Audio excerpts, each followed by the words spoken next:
Oke guys, gue akan ceritain bagaimana proses gue bisa punya usaha koper ini.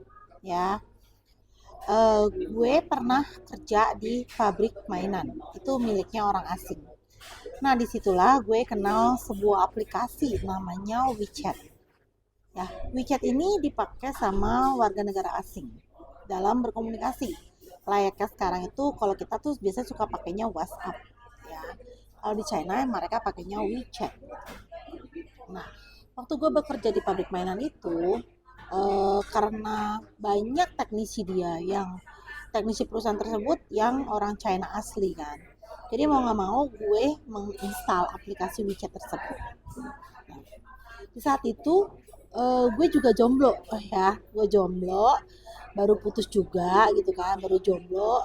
Akhirnya gue mencoba aplikasi tersebut dan ada icon people nearby gitu kan, which is gue baru tahu gitu kan apa fungsinya people nearby ini gitu kan.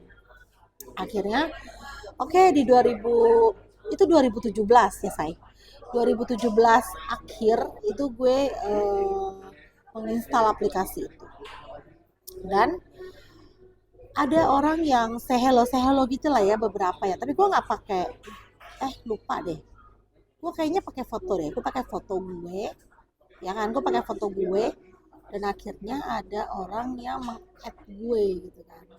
Ada beberapa tapi gue nggak merespon. Gue hanya merespon satu orang, dan itu pun udah 2-3 kali dia meng-add gitu. Nah, akhirnya singkat cerita kita ketemulah di Januari ya. Ingat banget tanggal 1 bulan 1 2018. Ya, di situ gue kenal sama seseorang ini. Dan saat itu kan memang gue jomblo ya, gue single parent tapi gue jomblo saat itu, ya kan, baru putus lah, ya kan, dari mantan pacar gue. 6 tahun gue pacaran waktu itu, ya, putus di tahun 2017. Akhirnya kenal orang ini di tahun 2018, dan dia adalah warga negara asing. Nah, 2018 itu ya benih-benih cinta tumbuh ya, say. Dan waktu itu segala sesuatu, everything is manis banget ya, manis banget deh. Di 2018 itu semua everything is manis-manis aja. Ya, sampai 2018 itu bulan apa ya? Bulan September apa bulan apa itu gue pernah diajak dia ke China. Gitu. Ya, di situ ya untuk meyakinkan bahwa dia nih bener-bener loh serius loh mau gitu kan. Terus dia berjanji lah mau nikahin gue gitu kan. Memang secara apa namanya, secara paper, secara legal di China sana dia tuh bercerai. Dia punya 2 anak, ya, bukan, 3 anak, yang satu perempuan, yang dua kembar, gitu. Ya, itu yang gua tahu. Nah, sering berjalannya waktu, 2019 itu akhirnya 2000 enggak deh, 2018 akhirnya gue resign. 2018 bulan Mei akhirnya gue resign dari kerjaan gue, ya kan, diminta buat bantuin dia dengan janji gaji ya lumayan lah gitu kan. Tapi ternyata pun gaji-gaji itu tidak pernah teriris ya, hanya dicatat aja, hanya dicatat, dicatat gitu kan. Dia ibaratnya dia utang dulu lah gitu. Karena kebucinan gue dan ketololan gue, akhirnya gue iya aja ya. Sampai 2019 itu dia tuh udah berkali-kali ganti kongsi-kongsi gitu loh, ya kan. Waktu gue kenal dia di kongsi A, ya kan. Setelah itu ada ke kongsi B, di 2018 juga tuh ada kongsi B, 2019 ada kongsi C, ada kongsi D, banyak itu kongsiannya, ya, dengan dalil yaitu dia mencari-cari investor untuk kayak bisnis di Indonesia gitu kan. Dan membuat gue menjadi tamengnya dia lah gitu ya. Nah itu 2019 akhirnya itu ada pabrik dari China ya, pabrik dari China. Ada dua pabrik ya, pabrik ransel dan pabrik koper itu dari China. Dan dia sangat ingin bekerja sama dengan orang pabrik tersebut ya, dengan orang pabrik tersebut. Awalnya yang dia daftarkan adalah mereknya P depannya ya, depannya mereknya P, inisialnya. Nah akhirnya 2019 akhir itu terjadi kerjasama lah ya dengan orang pabrik tersebut.